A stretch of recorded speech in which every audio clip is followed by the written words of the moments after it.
नमस्कार दोस्तों, देश के 12 राज्यों में चुनाव आयोग की तरफ से एसआईआर का कार्यक्रम हो रहा है। एसआईआर करवाया जा रहा है और चुनाव आयोग इस बात पर ध्यान क्यों नहीं दे रहा है कि आखिर कौन सा ऐसा दबाव है कि इस 12 राज्यों में जो एसआईआर में लगाए गए बीएलओज हैं उसमें से 18 बीएलओ जान दे चुके हैं, उनकी जान चली गई है।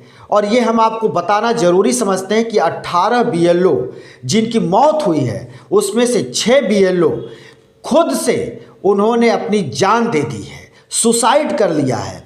तो आखिर ये कौन सी ऐसी स्थिति और परिस्थिति से ये बीएलओ गुजर रहे हैं कि ये जान दे रहे हैं और इनके जान पर आ पड़ी है ये SIR. Gyanesh Kumar election commissioner के जो मुखिया हैं वो इससे भाग नहीं सकते, उनको सामने आने पड़ेगा। और आकर के वो क्यों नहीं पीसी करते हैं, प्रेस कॉन्फ्रेंस में क्यों नहीं बताते हैं कि आखिर ये बीएलओ किस दबाव में है और क्यों इनकी मौत हो रही है। 6 बीएलओ अब तक जो जान दे चुके हैं, इनका जवाब कौन देगा?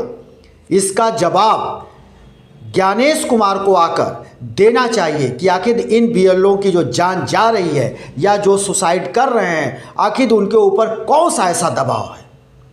अभी हाल के मतलब एक दिन पहले की बात है, जौनपुर निवासी विपिन यादव जो गोंडा के नवाबगंज ब्लॉक स्थित जैतपुर माझा में शिक्षक हैं और उनको बीएलओ बनाया गया था खेमपुर का। खेमपुर में उनको बीएलओ बना करके भेजा गया था और वो नवाबगंज के जैतपुर माझा में वो शिक्षक थे, जौनपुर के रहने वाले थे और गोंडा में खेमपुर में उनको बीएलओ बना करके भेजा गया। अब उनका एक वीडियो वायरल हो रहा है, उनकी मौत हो गई है, जिसमें विपिन यादव ये कहते हुए सुने जा रहे हैं कि उनको एसडीएम वहाँ का बीडीओ और लेखपाल इतना परेशान किया, इतना उनके ऊपर दबाव डाला कि वो इस दबाव को झेल नहीं पाए और पॉइजन का सेवन कर उन्होंने अपनी जान दे दी।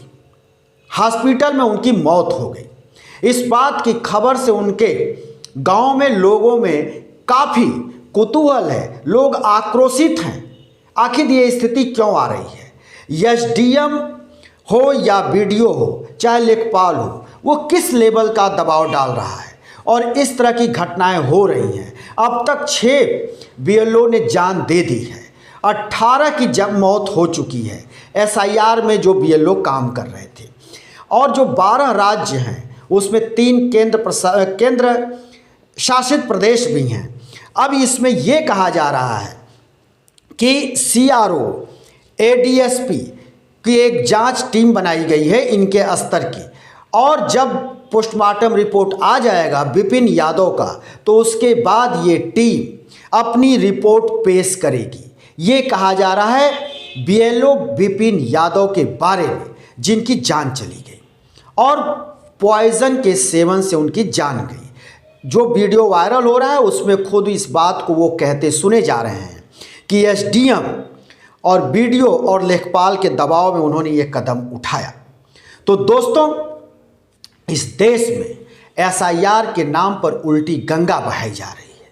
उल्टी गंगा इसलिए हम कह रहे हैं कि जिस देश में जिनके बाप दादे पुरखे परदादे 10-10 पुश्तों से 8-8 पुश्तों से उससे भी ज़्यादा समय से जो इस धरती पर भारत की धरती में जन्म लेते आए और यही उनका अंतिम संस्कार हुआ और आज उन्हीं का एसआईआर किया जा रहा है।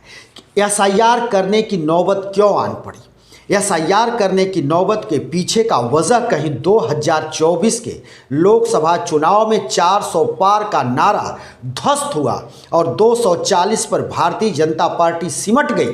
तो कहीं वही एक वजह तो नहीं है जिसको लेकर भारतीय जनता पार्टी के मुखिया आज के नरेंद्र मोदी और अमित शाह के दबाव में चुनाव आयोग के मुखिया ज्ञानेश कुमार इस तरह की रणनीति बनाकर देश में एसआईआर करा रहे हैं। गहन वोटर लिस्ट का परीक्षण चल रहा है, रिवीजन चल रहा है। ये ठीक है कि अगर नाम किसी के एक जगह से 2 जगह 3 जगह हैं तो नाम कटने चाहिए, एक जगह होने चाहिए, लेकिन तमाम गलतियां हैं। 2003 की जो लिस्ट है वो गलतियों से पटी पड़ी हुई है, उसमें सुधार होना चाहिए। लेकिन एकमात्र एसआईआर ही कराना इस सुधार का कारण नहीं होता। इस सुधार के लिए एसआईआर कराना ही जरूरी नहीं है।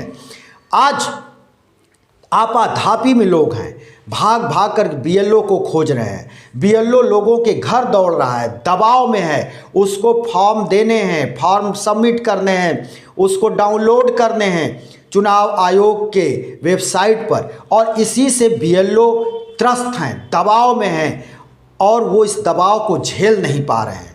लेकिन चुनाव आयोग इसको लेकर अनसुना कर रहा है। इतने कम समय में ये एसआईआर क्यों कराया जा रहा है? सिर्फ 1 महीने का वक्त, 4 नवंबर से 4 दिसंबर का, और करना है 12 राज्यों के लगभग 50 करोड़ लोगों का एसआईआर।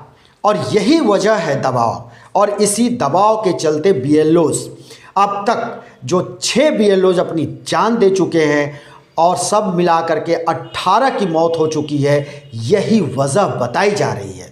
लेकिन चुनाव आयोग है कि वो सामने आने को तैयार नहीं है।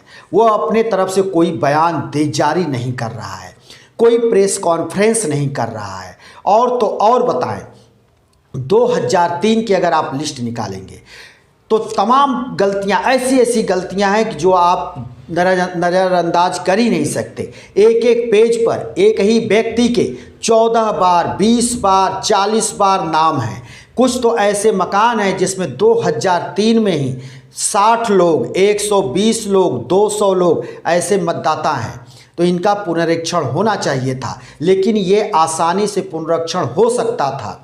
इस पुनरीक्षण के कोई 1 महीने के जगह पर 3 महीने, 4 महीने का वक्त देकर इसको कराया जा सकता था। लेकिन चुनाव आयोग किस जल्दी में है ये समझ से परे है, और इतनी जल्दीबाजी में है कि 1 महीने में ही 50 करोड़ लोगों का एसआईआर करा लेना चाहता है।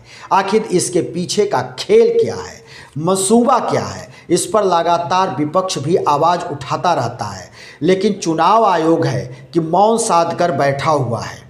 साथ ही ये भी जान लेना जरूरी है कि इस एसआईआर का मकसद तब तक पूरा नहीं होता है जब तक कि ये न लागू हो कि एसआईआर जो कराया जा रहा है ये कम से कम 10 साल या 15 साल तक के लिए यही रहेगा। जो जहाँ का मतदाता होगा वही 10-15 साल तक मतदान करेगा, उसके बीच में कहीं अन्य जगह नहीं अपना नाम जुड़वा सकता। लेकिन इसमें ऐसा कुछ भी नहीं है। कोई भी मतदाता हर 3 महीने के बाद चाहे तो वो किसी भी स्टेट में जाकर वहाँ अपना नाम जुड़वा सकता है और पहले नाम को कटवा सकता है। तो फिर इस तरह के एसआईआर का क्या मतलब?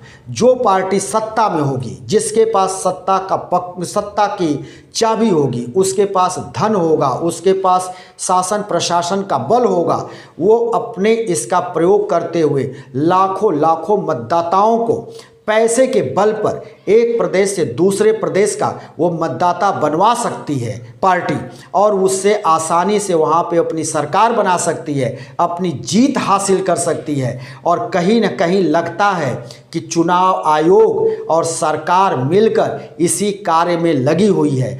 जैसा कि अभी बिहार चुनाव में देखा गया, दिल्ली के चुनाव में देखा गया, जिन लोगों ने हरियाणा में चुनाव में मतदान किया वो दिल्ली में भी किया। और तो और बिहार के विधानसभा चुनाव में, दिल्ली के विधानसभा चुनाव में लाखों बिहारी मतदाता वहां पे मतदान किए। लेकिन जब एसआईआर का समय आया तो भारतीय जनता पार्टी पर आरोप लगा कि ये 5-5 हज़ार रुपया बांट करके बिहारियों की एसआईआर के माध्यम से बिहार में उनका नाम डलवाया मतदाता सूची में, और वही लाखों बिहारी उनके ट्रेन की सुविधा दी, टिकट की सुविधा दी, और वो बिहारी आकर बिहार में भारतीय जनता पार्टी के पक्ष में मतदान किए। और यही वजह रहा कि भारतीय जनता पार्टी बिहार में प्रचंड बहुमत से वहाँ पे सरकार बनाई और इसको लेकर हो हल्ला मच रहा है। तमाम विशेषज्ञ अपने राय दे रहे हैं, लेकिन मजाल क्या कि चुनाव आयोग उस पर ध्यान दे